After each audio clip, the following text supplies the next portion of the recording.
My name is Mark Collier. I'm 61 years old, and for 35 of those years, I worked for the United States Forest Service. I've spent more nights under the stars than most people have spent in their own beds. I know the woods. I know the sounds, the smells, the way the light filters through the canopy at dawn and dusk. I can tell a black bear from a boar hog by the way it cracks a branch. I'm not a fanciful man. I don't believe in ghosts or goblins or things that go bump in the night. I believe in what I can see, what I can touch, and what I can put a name to. At least, I used to. This happened 6 years ago, in the fall. The leaves in the Washitas were just starting to turn, that brief, beautiful period when the hickories go gold and the maples burn red against the deep green of the pines. My best friend Cal and I had a small hunting lease we'd shared for over a decade. It wasn't much, just 160 acres of rugged, timbered land, but it was ours. It was remote, tucked deep in the national forest, miles down a gravel road that the county barely bothered to maintain. To get there, you had to know where you were going. There was no cell service, no power lines, no sign of civilization except for the small, one-room cabin we'd built ourselves out of rough-cut pine. That year, Cal brought his nephew along. Brian was 22, fresh out of college, full of that particular brand of confidence that only youth can bestow. He was a good kid, but he was a city kid. He saw the woods as a playground, a place for adventure, not as a living, breathing thing that demands respect. He had all the latest gear, camouflage that probably cost more than my truck, and a brand new rifle he was itching to use.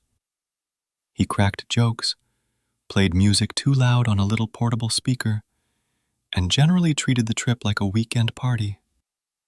Cal and I were quieter. For us, it was about getting away, about the silence and the familiar rhythm of the hunt. We arrived on a Friday afternoon. The drive-in was uneventful. The gravel crunched under the tires of my old Ford, the same sound it had made 100 times before. We unloaded our gear, stacked firewood on the porch of the cabin, and got a pot of coffee brewing on the propane stove. The cabin was simple. 2 sets of bunks, a small table, a wood stove for heat, and a couple of battery-powered lanterns for light. It was sturdy, though. We'd built it to last, with thick walls and a solid oak door with a heavy deadbolt. It was our little fortress against the wilderness. As the sun started to dip below the ridge, casting long shadows through the trees, Brian was antsy. He wanted to go scout, to check the trail cameras we'd set up a few weeks prior. Cal, ever patient, just smiled and shook his head. "Settle down, kid. The woods will be here in the morning. Let's get some dinner in us first." I agreed. There's an old rule you learn quick when you spend time out there. Don't go wandering around at dusk in unfamiliar territory. That's when the predators start to move. We grilled some steaks over the fire pit, the smell of wood smoke and searing meat filling the cool evening air. Brian told us stories about college, about some girl he was trying to impress. Cal and I mostly listened, trading knowing glances. We'd heard it all before. It felt normal. It felt safe. That was the last time anything would. Later, as the fire burned down to glowing embers, the conversation dwindled. The stars came out, a brilliant, sharp blanket of them, untouched by city lights. Brian, finally tiring out, went inside to his bunk. Cal and I sat for a while longer, nursing the last of our coffee. The familiar night sounds started up. The chirping of crickets, the distant hoot of a barred owl, the rustle of some small creature in the underbrush. It was a symphony I knew by heart. Then the symphony stopped. It wasn't a gradual fading. It was abrupt, as if a switch had been flipped. The crickets went silent. The owl stopped calling mid-hoot. The woods fell into a deep, profound stillness that was more unnerving than any sound. Every hair on my arms and the back of my neck stood on end. I looked at Cal. His face, illuminated by the dying fire, was a mask of concentration. He was listening too. His eyes met mine, and I saw the same question in them. "You feel that?" he whispered, his voice barely disturbing the heavy air. I just nodded. It was a pressure, an oppressive weight in the atmosphere, the feeling of being watched but magnified 1,000 times. It felt heavy, wrong. Then we heard it. It came from the north, from the direction of the dense thicket that ran along the creek bed. It was a sound I'd never heard before and hoped to God I never hear again.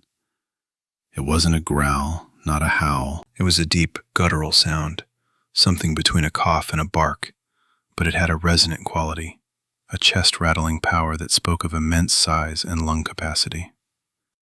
It echoed through the valley, a single, sharp report. Rack! We sat frozen, straining our ears in the silence that followed. Nothing. The woods remained dead quiet. Cal slowly reached for the 12-gauge shotgun he always kept propped against his chair by the fire. He didn't chamber around, just held it across his lap. His knuckles were white. "Bear?" I offered, my voice a dry rasp. It was the logical explanation. A big boar, maybe, marking its territory. Cal shook his head slowly. "Never heard a bear make a sound like that, Mark. Not in 40 years. He was right. I'd heard bears scream, huff, and pop their jaws. This was different. This had an articulate quality to it, a controlled violence that sounded less like an animal and more like a declaration. We waited for what felt like an hour, but was probably only 10 minutes. The silence finally, gradually, began to break. A few tentative cricket chirps started up, then a few more. The woods were slowly coming back to life, but the tension remained. We doused the fire completely, plunging the campsite into darkness, save for the faint starlight, and retreated into the cabin. Cal slid the heavy deadbolt home. The solid thunk of the lock was a small comfort. Inside, Brian was snoring softly in his bunk. He hadn't heard a thing. Cal and I didn't talk about it. We didn't need to. We both knew something was off. We checked our rifles, made sure they were loaded and within arm's reach of our bunks. I lay awake for hours, listening. Every creak of the cabin, every whisper of wind sent a jolt of adrenaline through me. Sometime after midnight, I heard something else. A faint, rhythmic thump, thump, thump. It sounded like something heavy walking, but the gait was wrong. It wasn't the 4-footed shuffle of a bear or a deer. It was 2-footed, bipedal. I told myself it was my imagination, my nerves playing tricks on me in the dark. I eventually drifted into a shallow, uneasy sleep. The image of something tall walking just beyond the tree line burned into my mind. The next morning, the sun rose on a perfectly normal world. The birds were singing. The air was crisp and cool. The oppressive feeling from the night before was gone, replaced by the mundane reality of daylight. Brian woke up cheerful and oblivious. "You old guys turned in early," he teased, stretching. "Missed all the action." Cal and I just grunted in response. We tried to rationalize what we'd heard. Maybe it was a buck, a really big one, making a strange rutting call. Maybe the acoustics of the valley played tricks on us. We let Brian's easy confidence wash over us, and we almost convinced ourselves. Almost. After a quick breakfast, we decided to check the deer stand and the game camera near the creek, in the same direction we'd heard the sound. The walk through the woods felt different.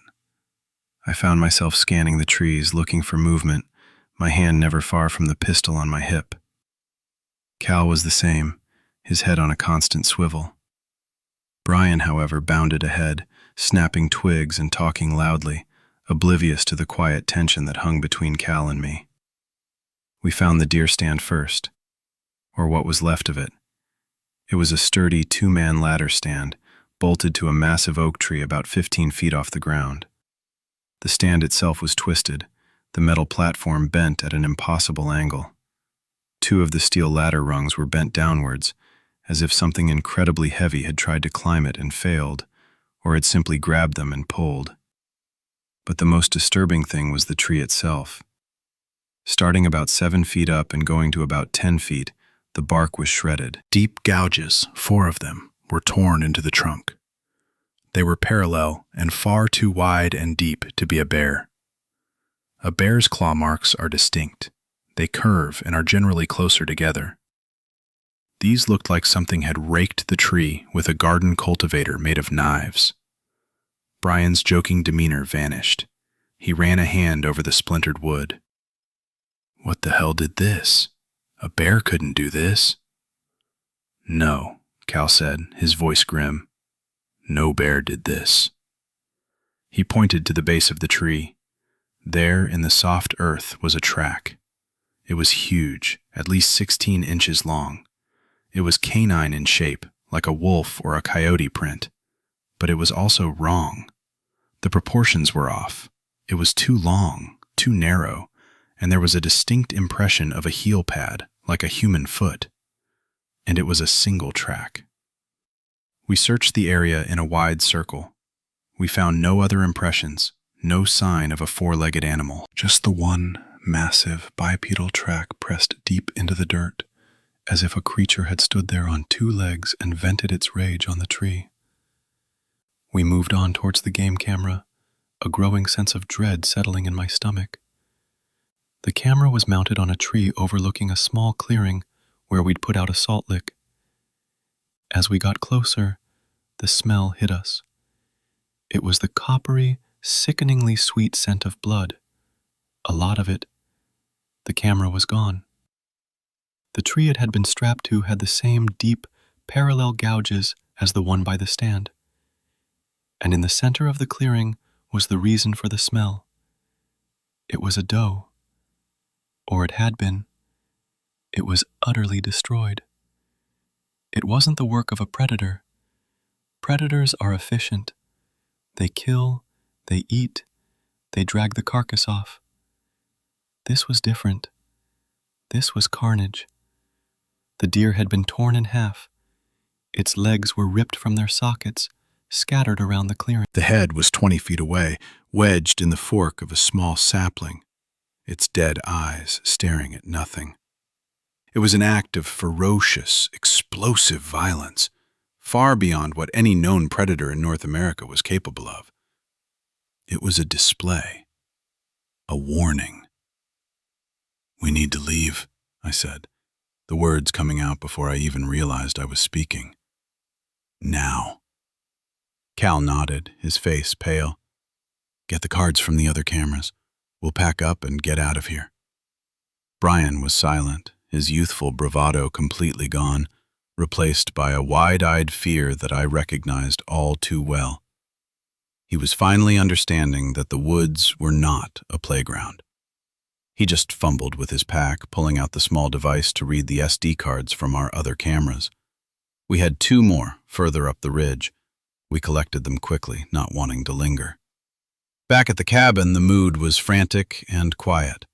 We threw our gear into bags, not bothering to pack neatly. While Cal and I loaded the truck, Brian sat at the table, his hands shaking slightly as he plugged the first SD card into his viewer. "Anything?" I asked, tossing a duffel bag into the truck bed. "Just deer," he said, his voice tight. "A few raccoons. Nothing." "Wait." He stopped. He stared at the small screen, his face draining of all color. "Oh my God." Cal and I hurried inside. Brian turned the viewer towards us. The image was grainy, taken at night by the infrared flash. It showed the clearing with the salt lick. In the foreground, a doe was looking up, her eyes bright white from the flash, her ears perked in alarm. But it was what was behind her that made my blood run cold. Standing at the edge of the tree line, partially obscured by shadow, was a figure. It was tall, easily 7.5, maybe 8 feet. It was standing on 2 legs, legs that were jointed like a dog's, with the hocks bending backwards. It had massive, broad shoulders and impossibly long arms that hung down past its knees. The arms ended in what looked like large, human-like hands with long, dark claws. And the head was purely canine. A long snout, pointed ears standing erect, and in the infrared flash, its eyes glowed with a sickening yellow-green intensity. It was looking right at the camera. We stared at the image, a silent, horrified tableau. The picture was time-stamped at 2:17 in the morning, right around the time I'd heard the bipedal footsteps. This was no bear. This was no man in a suit. This was something that shouldn't exist. Something ancient and predatory that had just been a campfire story until this very moment. A loud bang on the side of the cabin made us all jump, snapping us out of our trance. Brian yelped and dropped the viewer. It was followed by a long scraping sound like heavy claws being dragged down the pine siding. My heart hammered against my ribs. It was outside, and it knew we were in here. "Get away from the windows," Cal hissed, grabbing his rifle. I grabbed mine. Brian, paralyzed with fear, was just staring at the wall where the sound had come from. "It's daytime," he stammered. "They're not supposed to. They don't come out in the day." "What they?" I snapped. "And who the hell says what it's supposed to do? That thing out there doesn't read the same books we do." Another sound, this time from the front porch. A heavy sniffing, loud and wet, right at the base of the door. It was followed by a soft, inquisitive push. The solid oak door groaned in its frame. This was no animal's curiosity. This was intelligent. It was testing for weakness. We stood in the center of the small room, rifles raised, a triangle of terror. The sniffing stopped. For a long moment, there was only the sound of our own ragged breathing. Then the doorknob began to turn. Slowly, deliberately, the brass knob twisted back and forth. Jiggle, jiggle, click. It was trying to work the latch. The sheer, horrifying intelligence of that simple action was worse than any roar. This wasn't just a beast. It was a monster that could think. Cal let out a choked sob. Brian was hyperventilating, his eyes wide with disbelief and terror. The deadbolt held, but the creature outside didn't give up. It gave the door another shove, a full-bodied impact this time that shook the entire cabin. A jar of coffee grounds rattled off a shelf and shattered on the floor. "It's trying to get in," Brian screamed, his voice cracking. "Shut up," Cal ordered, his own voice trembling. "It wants you to panic." The thing on the porch let out a low growl, a sound that vibrated through the floorboards. It was a sound of frustration, of thwarted purpose. It moved off the porch, and we heard its heavy, two-legged steps circling the cabin. Thump, thump, thump. It stopped at the single window on the east wall, the one directly over my bunk. More sniffing, louder this time. A wet nose pressed against the glass, leaving a greasy smear. I could hear its breath, a hot, raspy sound just inches away from me, separated only by a quarter-inch of glass. Then a face appeared in the window. It was worse than the photograph. The fur was dark, matted, and coarse, like a mangy dog's. The snout was long and filled with yellowed canine teeth that were bared in a silent snarl. But the eyes were the worst part. They weren't animal eyes. They were intelligent, filled with a malevolent, calculating light. They were a pale, cold yellow, and they stared right at me, seeing me, assessing me. They held no mercy, only a terrifying, predatory hunger. The creature raised one of its hands, and I saw it clearly. It was a grotesque parody of a human hand, with long, bony fingers and an opposable thumb, but tipped with thick black claws that looked like they could tear through steel. It tapped a single claw against the glass. Tap, tap, tap, a mocking, playful gesture that promised extreme violence.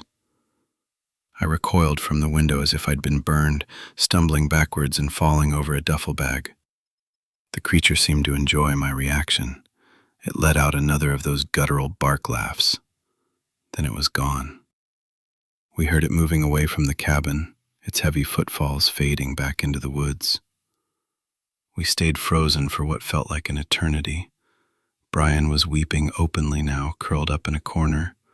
Cal was leaning against the wall, his face ashen, his rifle held in a death grip. "What was that?" Brian sobbed. "What in God's name was that?" Neither of us had an answer. The sun was still high in the sky. It was broad daylight. The rules didn't apply. We had to get out. The truck was our only chance. It was parked maybe 30 feet from the cabin door, 30 feet of open ground.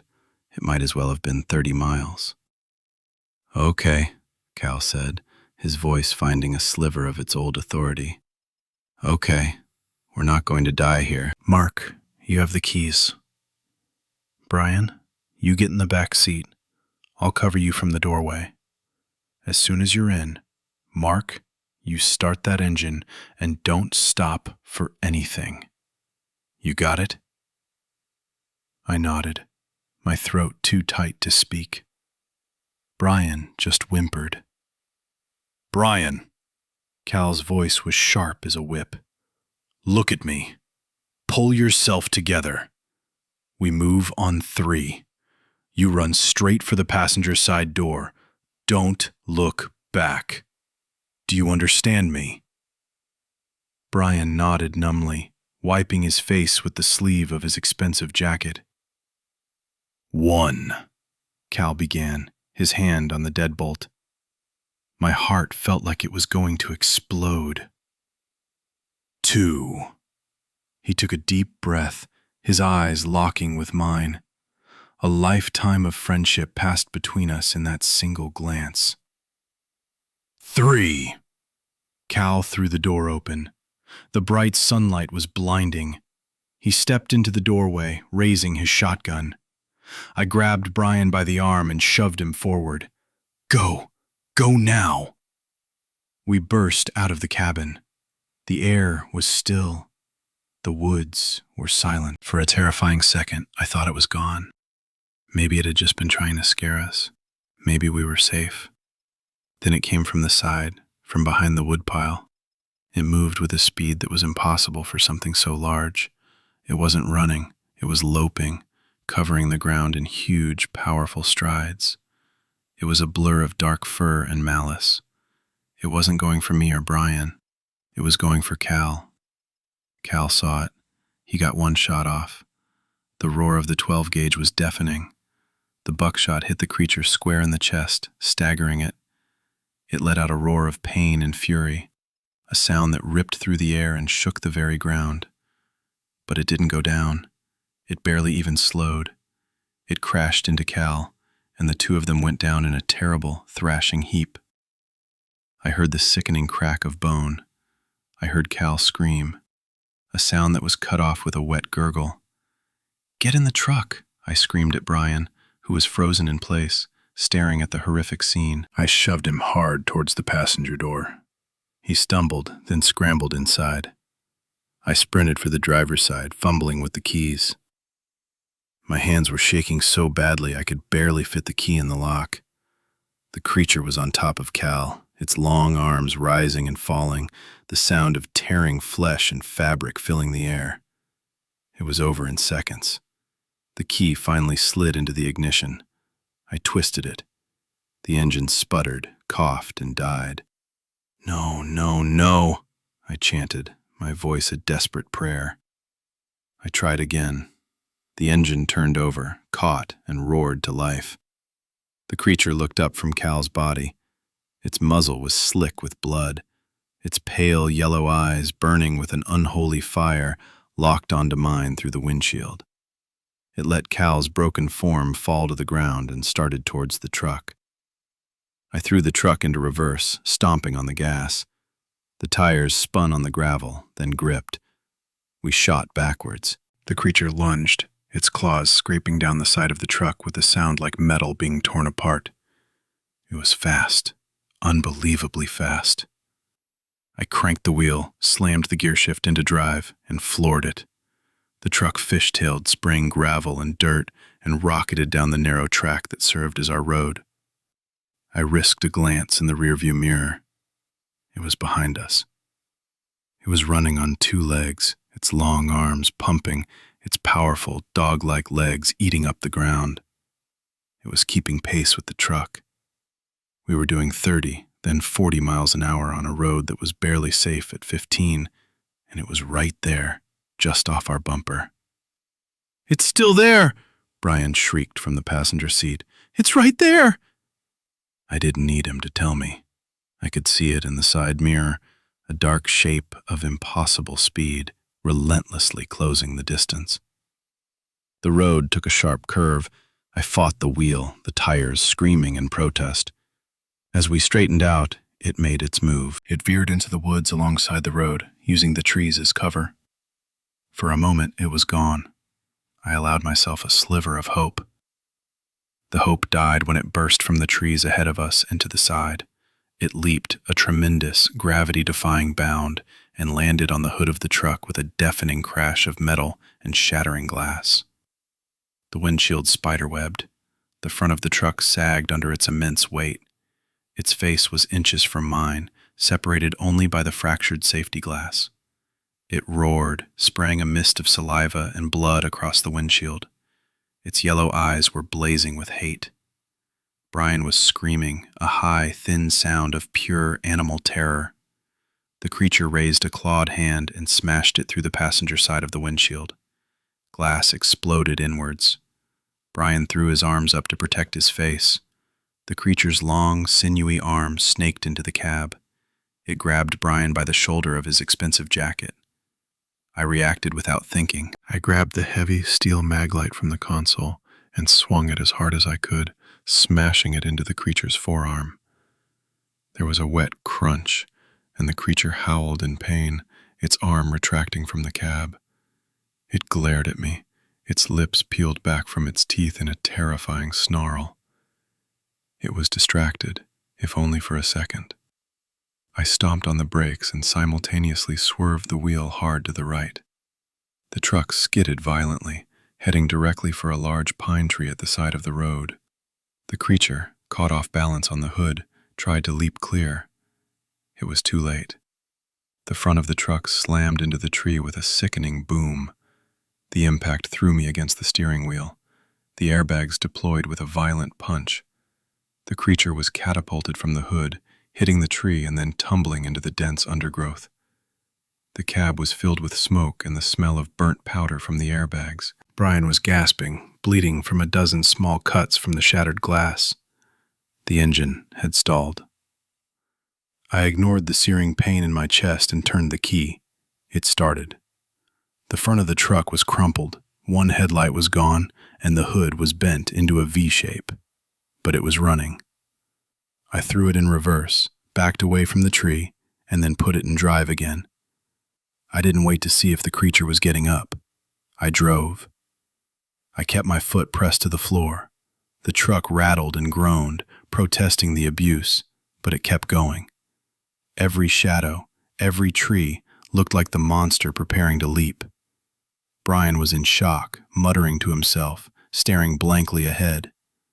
I drove like a man possessed, for 5 miles, then 10.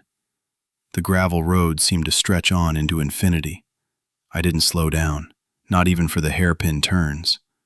I expected to see it in the rearview mirror at any moment, to hear its claws on the roof again.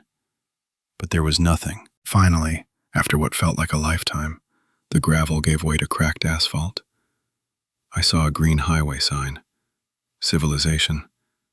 I pulled the truck over to the side of the road, the engine ticking and hissing. I killed the ignition, and the silence that rushed in was absolute. I looked at Brian. He was staring at his hands, which were covered in his own blood. He looked at me, his eyes empty. "Cal," he whispered. I couldn't answer. I just leaned my head against the steering wheel, and for the first time in my adult life, I began to shake uncontrollably.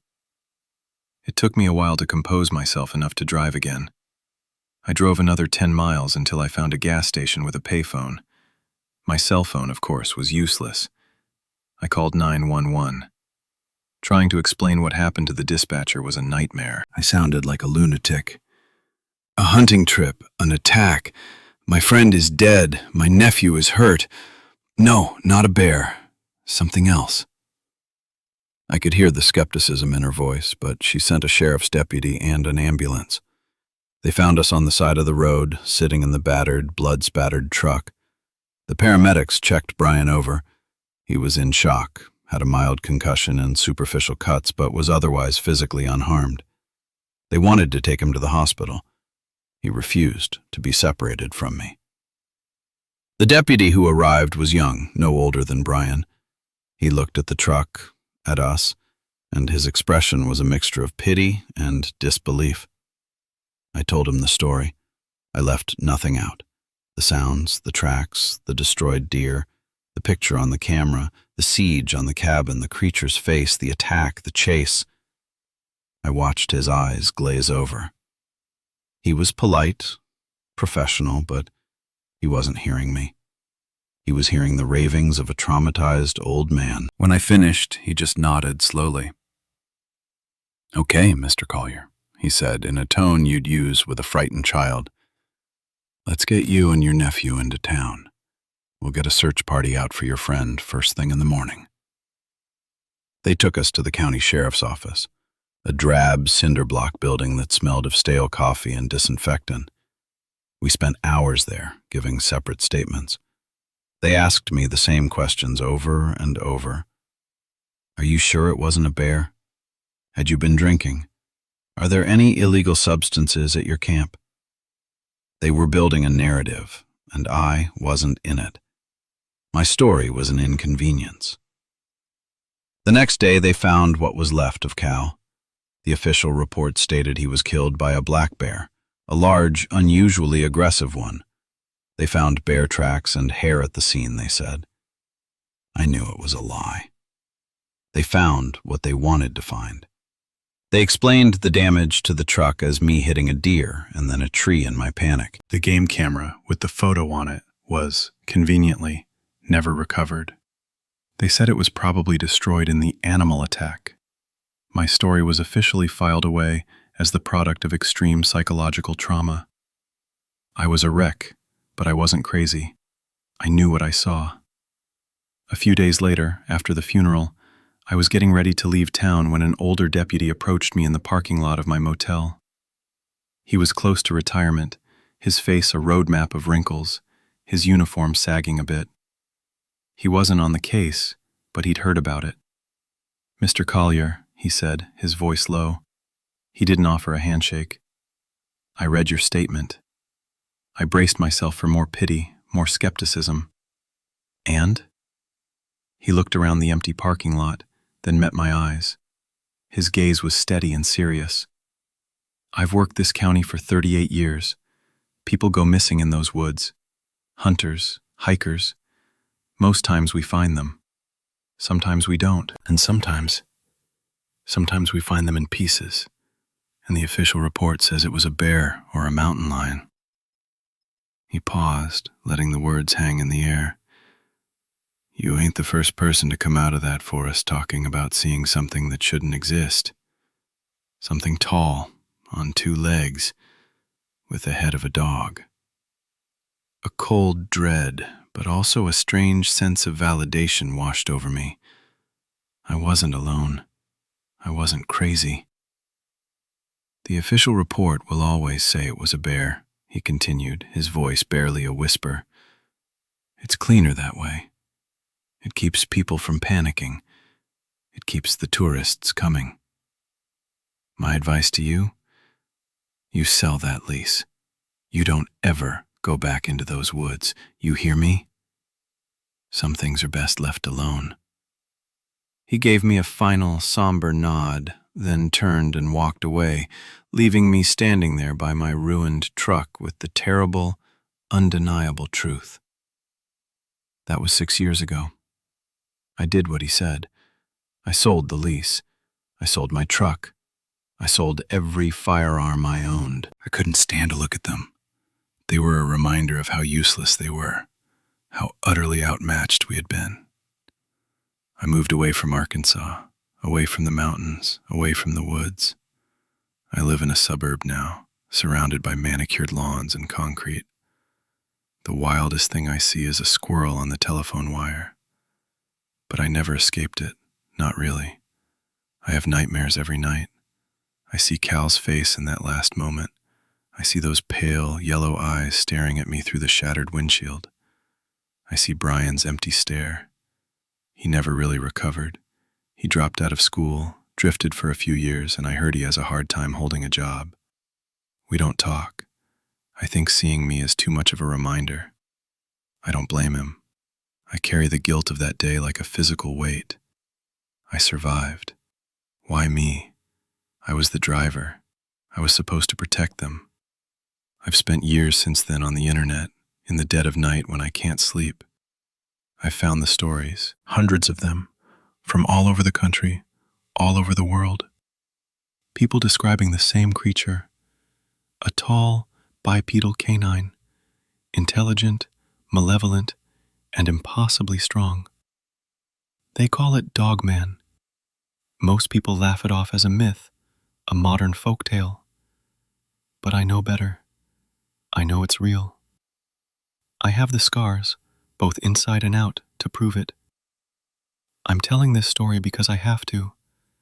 Not for belief, not for fame. I don't want either. I'm telling it as a warning. The world is not the safe, logical, explainable place you think it is. We live on a well-lit stage, and we think that's all there is.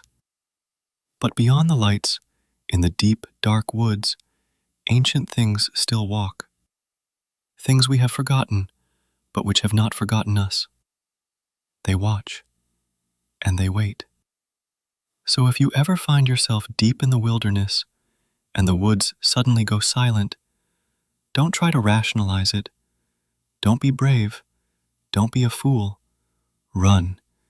Get in your car and drive away, and don't ever look back. Because you are not the apex predator. You are not at the top of the food chain. You are just trespassing in someone else's hunting grounds. And you are the prey.